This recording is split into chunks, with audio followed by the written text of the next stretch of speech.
Welcome to SportsCenter on YouTube. David Lloyd, Ryan Smith here with you. LeBron James named the U.S. flag bearer for the Olympic opening ceremony on Friday, voted on by the entire U.S. Olympic team.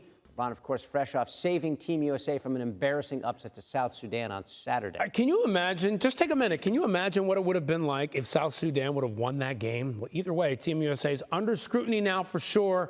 Their final tune-up today against Germany in London, 3 p.m. Eastern time before they ship off to France. They face a tough German team featuring the Magic's Franz Wagner. So Brian Windhorst now with us, joining us live from London. All right, so Brian, Kevin Durant has not yet played in these pre-Olympic exhibition games after tweaking that calf before training camp. He returned to practice on Friday. What's the latest on his status for today? Yeah, he worked out through the weekend, and he's expected to try to play at least a few minutes tonight when the U.S. plays Germany.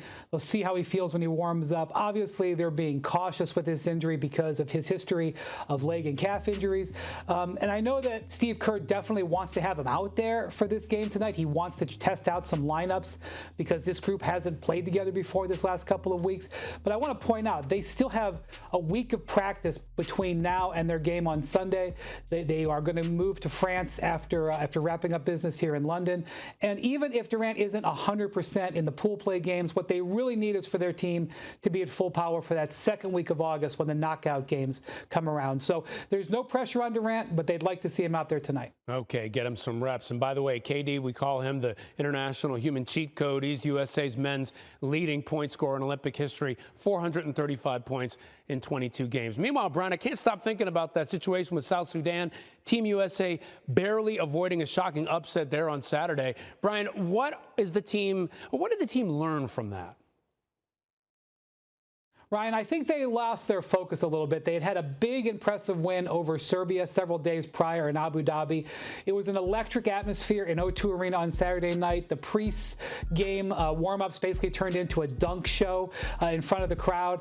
And I just don't think they were ready for the intensity that the South Sudan brought. And I'm just going to say, Team USA has lost 9 times to 7 different countries dating back to 2019.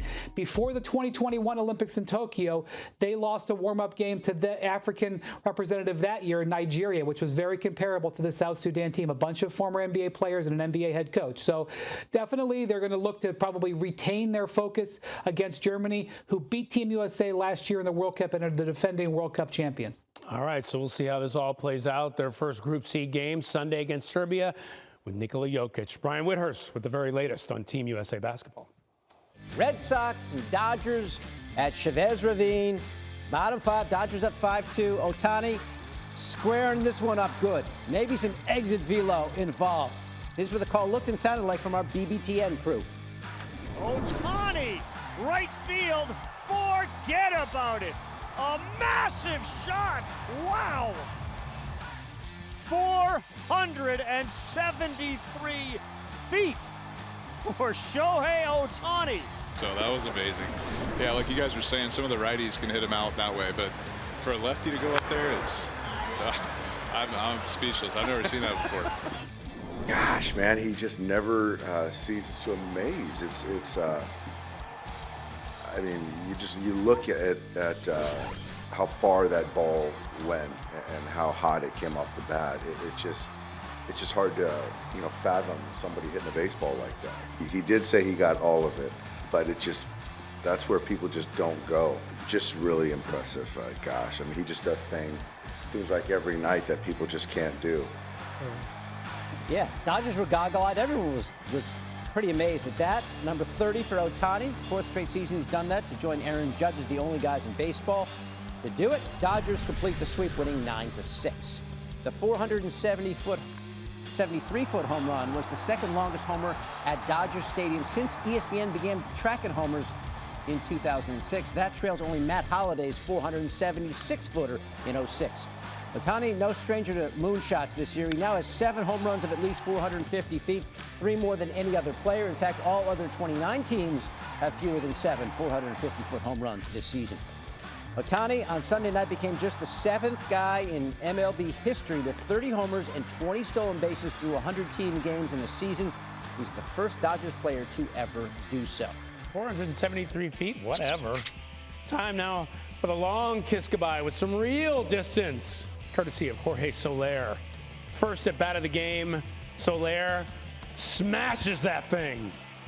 That's a solo homer, but look at where it lands. That's some distance, 478 feet. Longest home run in MLB this season and the longest of Soler's career. Now that's some distance, David. That's pretty good. I got Aaron Judge up next. Rays and Yankees.